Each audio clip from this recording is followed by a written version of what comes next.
Mas kapanapanabik ang viewing habit ng mga Pilipino ngayong 2025 dahil sa mga bagong palabas mula sa GMA, ABS-CBN at TV5. The Philippine Showbiz List presents upcoming shows ng GMA, ABS-CBN at TV5 sa 2025. GMA, My Ilonggo Girl. Matapos ang tagumpay ng medical drama na Abot Kamay na Pangarap, ang star of the new gen na si Jillian Ward ay magbibigay kilig ngayong January 13. Ang top-rating teen queen ay gaganap sa kanyang unang primetime romantic comedy na My Ilonggo Girl bilang isang sikat na internet personality na si Venice Hermoso at ang kanyang doppelganger, ang magandang Ilongga na si Roberta Tata Magbanwa. Isang simpleng Ilongga na sa kalaunan ay matutuklasang isang doppelganger ng isang missing na celebrity. Dito ay makakapareha ni Jillian ang kapwa sparkle actor na si Michael Sager. Mga batang riles. Bilang selebrasyon sa 75th anniversary ng GMA, puno ng mga bigating programa ang handog ng network ngayong 2025.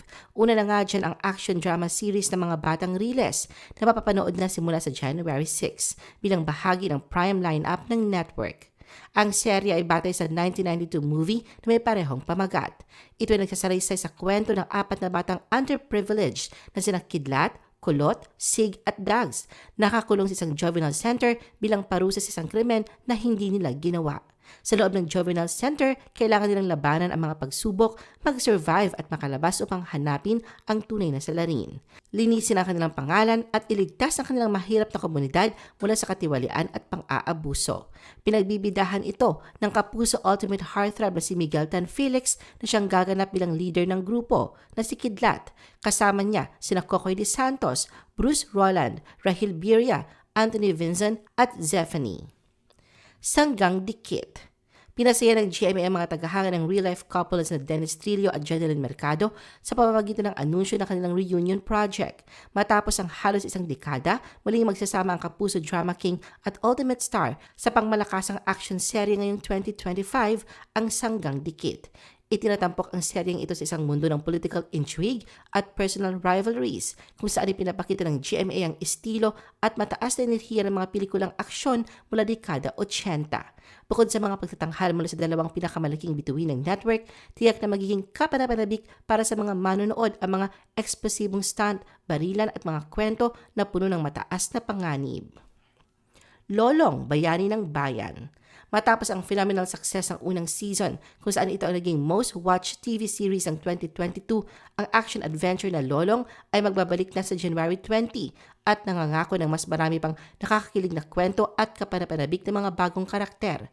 Muling gaganap si primetime action hero Ruro Madrid sa kanyang iconic na papel bilang si Lolong, ang matapang na bayani ng tumahan sa pinakahihintay na bagong season ng Lolong, Bayani ng Bayan. Nangangarap si Lolong ng isang mundo kung saan lahat ay pantay-pantay, anuman ang kanilang mga pagkakaiba. Ngunit sa sandaling nagsisimula na siyang mamuhay na mapayapa kasama ang kanyang mga kapwa at tubaw, mararanasan ni Lolo ang isang trahedya sa araw ng kanyang kasal upang mailigtas ang kanyang minamahal na si Elise na ginagampanan ni Shaira Diaz at ang kanyang mga kababayan. Magsisimula siya ng isang mapanganib na paglalakbay upang hanapin ang Ubtaw, isang maalamat na hiyas na kilala sa pagkakaroon ng mga milagrosong kapangyarihan. Encantadia Chronicles Sangre. Tuloy na sa pag-airing ngayong taon ang much-anticipated sequel ng iconic ng Encantadia, ang Encantadia Chronicles Sangre.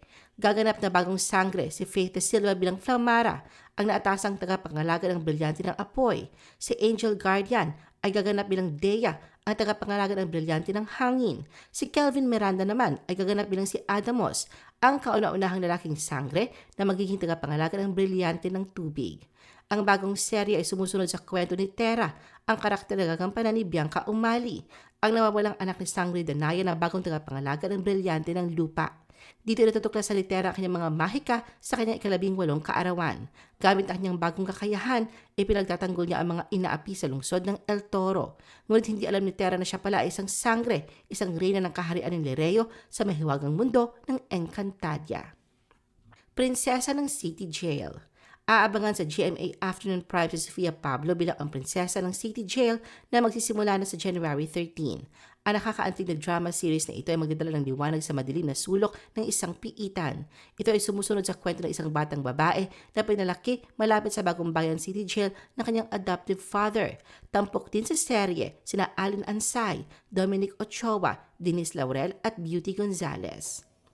Binibining Marikit. Muling mapapanood ang kapuso actress at beauty queen na si Herlyn Budol sa bagong drama, ang romantic comedy series na Binibining Marikit, nakatagdang umere sa February 10 bilang bahagi ng afternoon prime line-up ng network.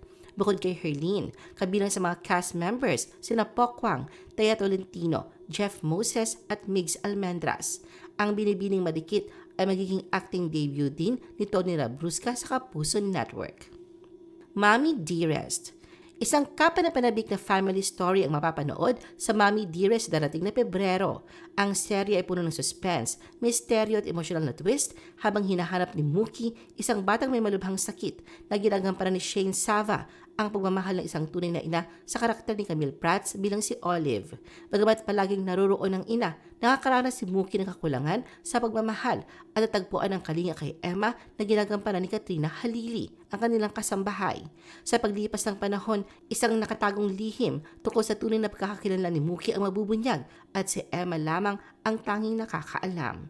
Sa ilalim ng direksyon ni Gina Alahar, ito ay ikalawang beses na kontrabida ang role ni Camille, ngunit ayon sa kanya, different kind of kontrabida ang kanyang role dito. Samantalang si Katrina na gaganap namang bida ay sinabi na challenging ang pagbalik niya sa drama role sa Mommy Dearest, pero masaya siya na hindi siya nakakahon sa isang uri lang ng karakter. Maka. Sa 2025, babalik ang Gen Z series na Maka para sa Season 2 na pinagbibidahan ni Zephanie at Romnick Sarmenta. Sa bagong season, lilipat ang mga talentadong kabataan ng Maka High sa isang pribadong paaralan kung saan makikilala nila ang mga bagong karakter na magbibigay ng lalim sa kanilang kwento. Magpapatuloy ang kanilang coming-of-age journey sa pagtahak sa teenage love at pamilya ngayong Enero. Other shows. True to its promise as being tatak world-class, magbibigay ng kasiyahan at intriga ang GMA Public Affairs sa Beauty Empire. Iba pang mga programa ng GMA Prime na tiyak magpapaintriga sa mga manonood sa mga hindi inaasahang twist at kaganapan ng slay at hari ng tondo. Kasama naman sa mga programa ng GMA Afternoon Prime ang Cruise vs. Cruise, A Mother's Tale at My Stepmother, My Best Friend. Sa 2025, ibabalik ng GMA Network ang mga iconic na pelikula ni Fernando Poe Jr. sa pamamagitan ng FPJ sa GMA. Dapat din mag-tune in ng mga sports fans dahil pagpapatuloy ng GMA Network ang live broadcast ng heart-pounding collegiate sports events ng NCAA. Babalik din sa telebisyon ang mga bagong seasons ng mga sikat na talent competition programs na The Voice Kids at Tanghalan ng Kampiyon. Magdadagdag pa ng saya ang bagong programa ng GMA ang Stars on the Dance Floor. Samantala, magbibigay si Mateo Guidicelli sa mga magigiting na kalalakihan at kababaihan na natatanggol sa soberanya ng bansa sa Philippine Defenders. ABS-CBN. Pasabog, nakakakilig at exciting din ang mga bagong programang handog ng ABS-CBN ngayong 2025. Isa na rito ang highly anticipated action-packed series na Incognito na pinangungunahan na Richard Gutierrez at Daniel Padilla. Ito din ang nagsilbing comeback project ng dalawa na huling nagkasama noong 2018 sa fantasy drama na La Luna Sangre. Kasama rin sa Incognito sina Baron Geisler, Kyla Estrada, Anthony Jennings, Maris Racal at Ian Veneracion. It's okay to not be okay. Matapos ang mahigit isang dekada, magbabalik teleserye si Ann Curtis ngayong taon sa adaptation ng hit Korean novela series na It's Okay to Not Be Okay. Sa Philippine adaptation, si Ann ang lead female star na gaganap bilang Emilia Mia Hernandez. Makakapareha niya rito si Joshua Garcia na gaganap bilang si Patrick Patpat Gonzalez. Kasama din nila rito si Carlo Aquino na gaganap naman bilang Matthew Matmat Gonzalez, ang kuya ni Joshua. What Lies Beneath. Nakatakdang mag-premiere sa 2025 bilang bahagi ng primetime bida lineup ang mystery thriller na seryeng What Lies Beneath. Tampok din sina Bella Padilla, Charlie Dizon, Janela Salvador, Julia Barreto at kasama rin sina Jake Cuenca at JM De Guzman. Nobody. Muling magsasama sina Jessie Mendiola at Gerald Anderson sa nalalapit na action drama series na Nobody. Ang serye nakatutok sa mga tema ng loyalty at integridad. Ito din ang magiging unang TV project ni Jessie matapos siyang mag-sign ng bagong kontrata sa Star Magic. Kasama rin sa seryeng ito sina JC De Vera, RK Bagatsing at ang Gen Z love team na Francine Diaz at Seth Fedelin. Time to Dance. Kaabang-abang din ang pinakabagong dance survival reality show na Time to Dance na natagtang mag-premiere sa January 18. Pinangunahan ito ni Robbie Domingo at New Gen Dance champ Gela Ataide bilang mga host. Pilipinas Got Talent. Isa pang reality show na dapat abangan ng mga manonood ay ang pagbabalik ng Pilipinas Got Talent para sa ikapitong season. Kaugnay nito magkakaroon din ng bagong serye sa 2025 ang real-life couple na sina Janine Gutierrez at Jericho Rosales, pati na rin sila Lovie Po at Sergio Marudo. Tiyakting aabangan ng mga fans ang mga much-anticipated comeback projects ng kapamilya stars na sina Enrique Hill at James Reid. Samantala ang fan-favorite tandem na sina Donnie Pangilinan at Bel Mariano ay maghahatid ng kilig sa bagong level sa rom-com na How to Spot a Red Flag na co-produce ng Dreamscape Entertainment at Vio. TV5. Katulad ng ABS-CBN at GMA, marami ding aabangang programa sa Kapatid Network ngayong 2025. Una nang nga rin ay pagbabalik ng reality singing competition ng Masked Singer Pilipinas, kung saan si Billy Crawford pa din ang magsisilbing host. May bagong seasons din ang Singaling na magkakaroon ng Celebrity Edition. Pinaplano na rin ang pagbabalik ng original artista search ng Kapatid Network na Artista Academy. Samantala, mapapanood naman sa 3 programa ng TV5 ngayong taon si Maha Salvador, kabilang na riyan ang pagbabalik ng game show na Imagination. Bukod pa rito, siya din ang magiging host ng newest Kapatid Dance reality show na Isayaw Mo. Si Maha din ang bibida sa bagong revenge drama series ng TV5 na Athena. Pangungunahan naman ni Andres Mulak ang bagong youth-oriented show na Glow Up.